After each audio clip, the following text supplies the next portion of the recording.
다음 주제는 자, 국민의힘 경선입니다. 투표율 63.89%. 윤이냐 홍이냐. 저희가 칸이 없어서 2명만 적었는데 공정하게 유냐 원이냐 이게 다 들어가 있습니다. 예.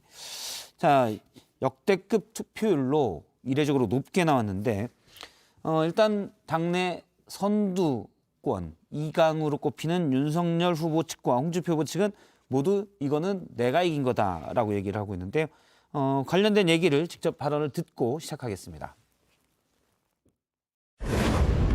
여러 가지 지표를 종합해 본 결과 예. 저는 한 2자리 숫자 차이로 이긴다 이렇게 보고 있습니다. 아, 박빙도 아니고 예. 두 자리면 그러니까 10%포인트 이상의 차이로 이긴다? 예. 아, 그렇게까지 보고 예, 계세요? 예. 근데 저희는 이제 당원 투표율이 60%가 넘으면 저희가 우세하고 65% 전후가 되면 저희가 확실하게 이긴다 이렇게 판단하는데요. 최종 투표율은 65% 정도로 예상됩니다. 예, 탄수화물 안 끊어도 될 것 같은 그런 예감이 듭니다. 예. 일단 70% 넘으면 이준석 대표가 탄수화물을 끊겠다라고 했는데 뭐 안 끊어도 될 것 같아요. 알고 한 것 같아요. 70%안 넘을 것을. 이준석 대표가 탄수화물을 많이 좋아하나요? 잘 모르겠습니다. 예를 들어서 뭐 밥, 빵, 면. 안 친해서 잘 모르실 거예요. 아, 예전에 친했는데 옛날에 뭐 제명 얘기 나온 뒤로는 좀 네. 멀어졌구나. 그렇죠. 무소속 후보를 도우시는 바람에 예. 아무래도 일단은 이제 누구한테 유리할 거냐 이걸 볼 텐데 국민의힘 대선 후보 선출은 앞서 얘기한 투표율은 당원 투표입니다.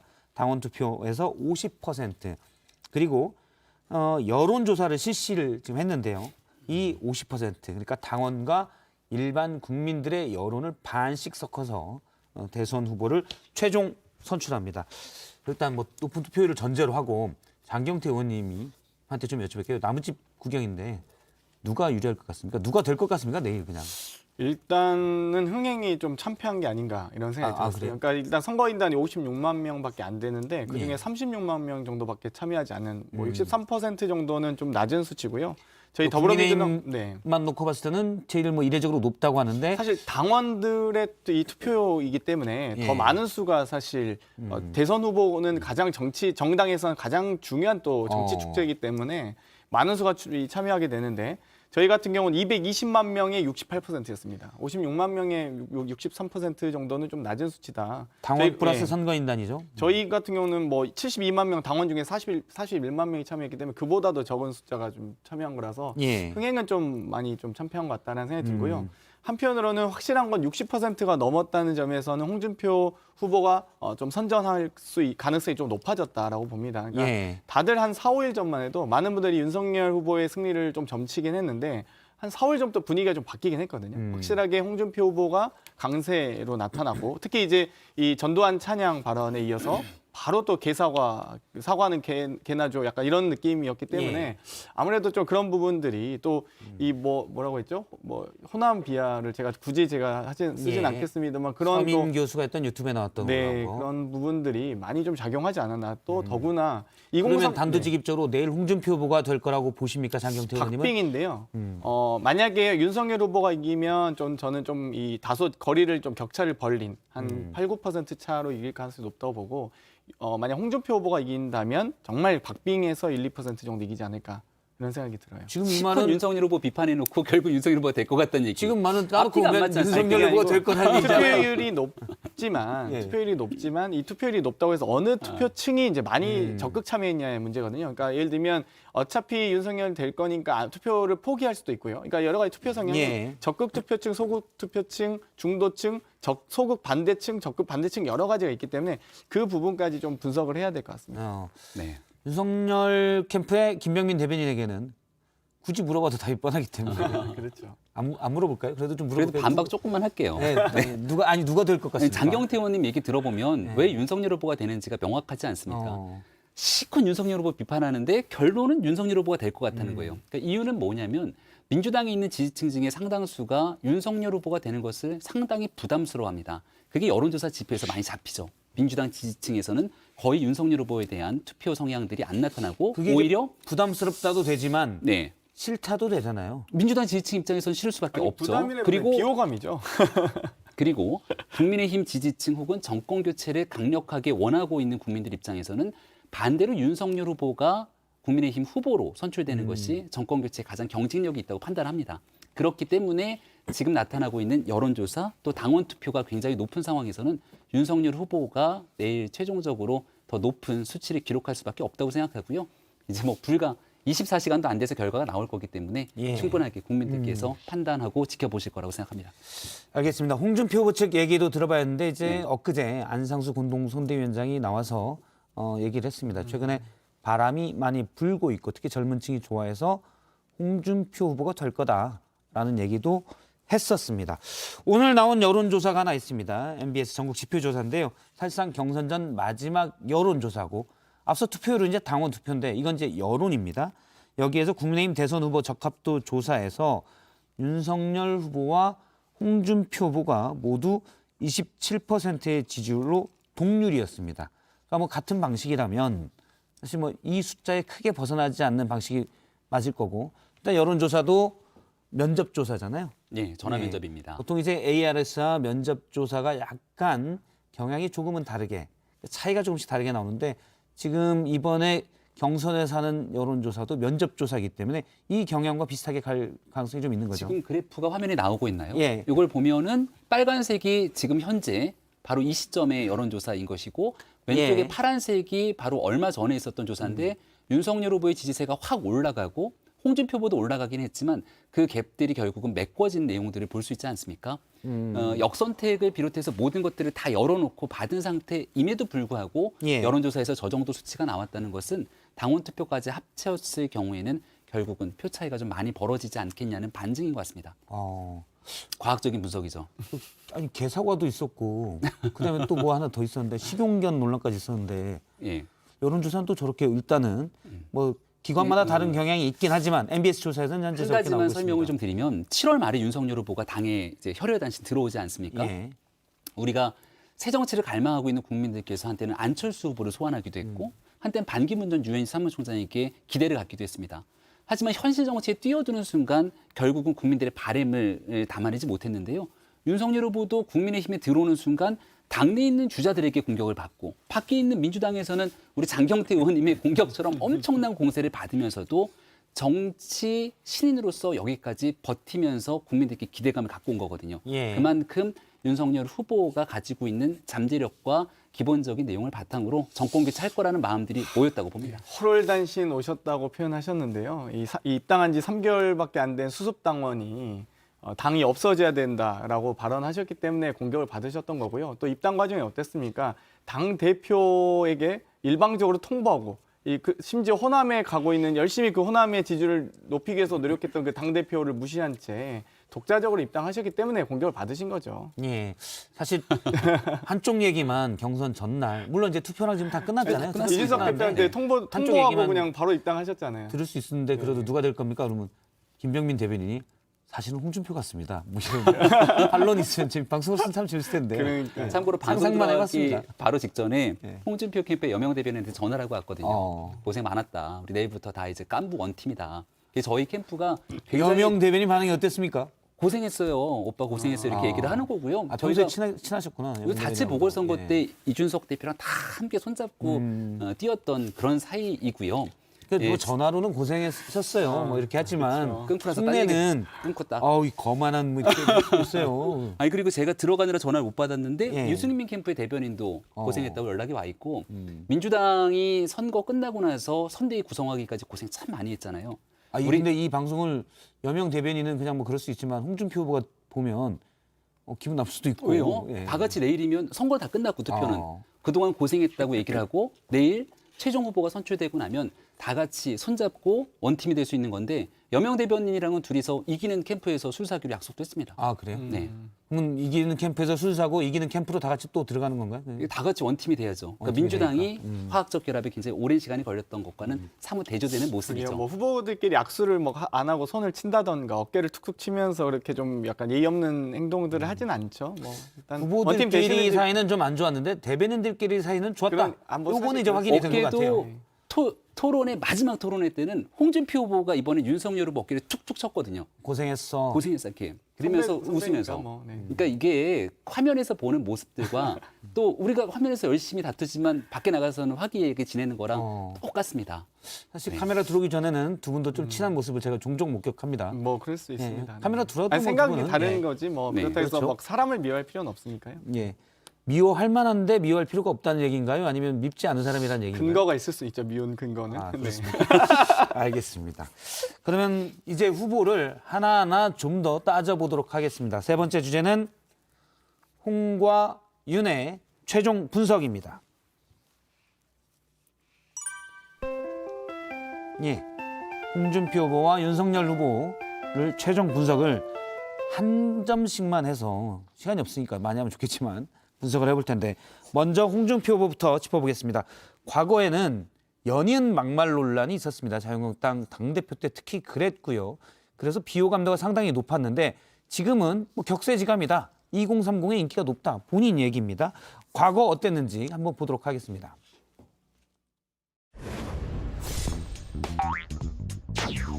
그 쓰레기가 단식한다고 해서 그게 못 되는 거 때문에 성희롱을 할 만한 사람한테 해야지. 문재인 후보보다 허적으로는 한 살이 밑이야. 나보고는 꼰대라고. 문재인은 꼰대라고 안 그런단 말이야. 바퀴벌레가 막말이 아닙니다. 내가 대답할게요. 내가 막말한 거 어떤 게 막말입니까? 예, 과거에 사실 막말이 좀 많이 했고요. 저도 이제 뉴스룸에서 뭐 다른 코너를 할 때 많이 다루기도 했습니다. 막말을 하지 말자라는 캠페인 차원에서 많이 다루긴 했는데 지금은 2030에게 꽤 인기가 있게 됐는데 비결이 뭐라고 보십니까? 적이지만 그래도. 네, 저도 사실은 홍준표 후보가 저희 쪽에 발언을 가지고 한번 공세를 펼쳐서 예. 홍준표 후보의 과거의 모든 막말 한번 조사를 해본 적이 있는데 아주 많더군요. 그때 그 25가지 리스트. 예, 제가 열심히 또 찾아갖고 같이 작성도 했는데 홍 후보님 미안합니다. 네, 선거가 마치 지금 다 이긴 것처럼. 그러게요. 근데 무튼 과거에 있었던 내용들을 많은 국민들께서 이해를 하고 인식을 하고 있기 때문에 홍 후보에 대한 기대 수준이 좀 낮았던 것 같아요. 예. 그러고 나니까 생각보다 이번 선거를 치르면서 발언이 거친 발언들이 많지가 않았거든요.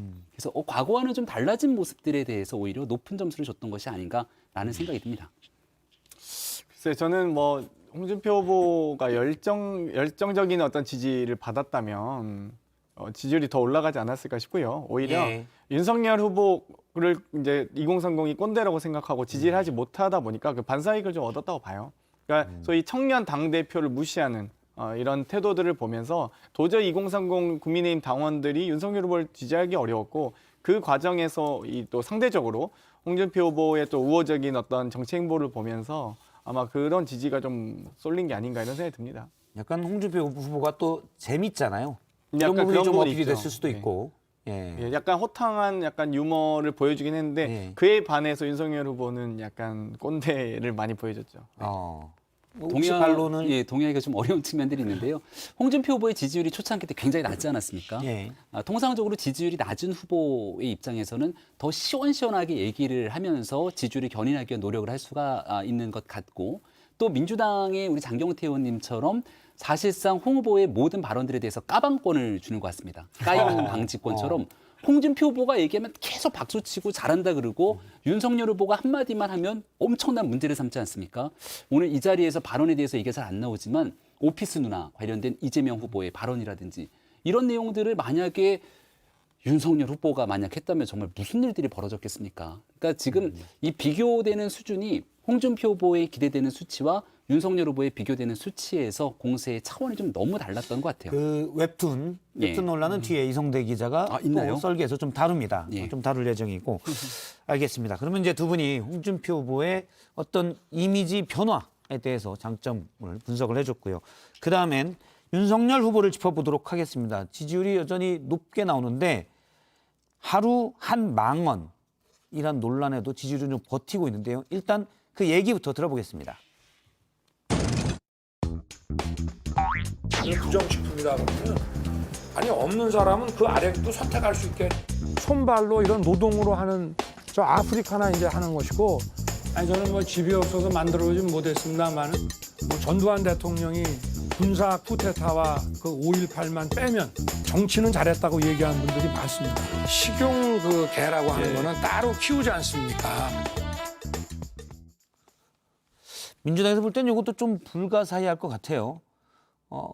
한마디 한마디가 이제 상당히 파격적인데 지지율은 여전히 꽤 잘 나오고 있거든요. 비결이 아무래도 뭐라고 보시나요? 뭐 일단은 윤석열 후보가 가지고 있는 높은 지지율이 이미 형성되어 있는 상태에서 이런 망언들이 나왔기 때문에 그 지지율 자체가 흔들리진 않았다고 봅니다. 특히나 이 발언들이 대부분 다 이 노동 친화적이지 않거나 전두환 씨 같은 어떤 역사 의식의 부재, 뭐 안중근 의사를 윤봉길 의사로 한다든지 이한열 열사를 뭐 부망쟁이로 빗대는 등의 많은 뭐 이런 실수들에 대해서 국민의힘 당원들의 좀 민감도가 좀 떨어졌던 것 같다. 오히려 이 정권 심판의 어떤 매개체로서 어떤 매개 후보로서의 역할을 더 강점을 주셨던 것 같고요. 저는 오히려 국민의힘 당원들께서 윤석열 후보를 많이 또 지지하시고 찍으셔서 보다 더 민주당이 또 이 상대하기 쉬운 후보를 선택해 주시면 거머할 수도 있다 이런 생각 듭니다.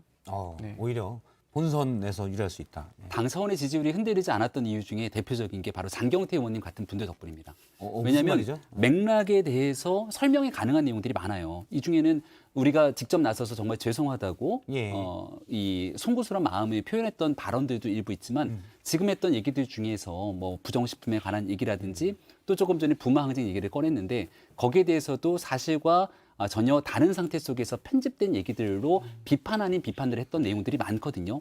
그런 것들을 민주당에 있는 정치인들이 나서서 윤석열 후보에게 커다란 문제가 있는 것처럼 대거 공세를 취하게 되니까 계속해서 윤석열 후보만 끌어내리려고 하는 모습 속에서 오히려 윤석열 후보를 정권 교체의 가능성이 높은 후보를 지켜줘야 되지 않겠는가라고 하는 마음들도 함께 이번 선거에 모여들었던 것은 아닌가 생각합니다. 좀 그런 얘기네요. 누가 강력할지는 모르는데 그래도 정치권에 있는 민주당에서 자꾸 윤석열 후보를 강하게 비판하니 윤 후보가 강한 모양이다. 여기가 라고 해서 대세니까 그렇다는 말이죠. 계속 끌어내리려나 보다. 그러면 지켜줘야 되는 게 당연한 상황 아니겠습니까? 그런 힘이 모였다. 글쎄요. 일단 이번에 홍준표 후보가 확실히 대선을 두 번째 경험하고 계시기 때문에 이 좀 리스크 관리를 하시는 측면이 있어요. 그래서 저희 뭐 더불어민주당이 어찌되건 정치적 공세를 하고자 하더라도 이 어떤 이 뭐랄까요?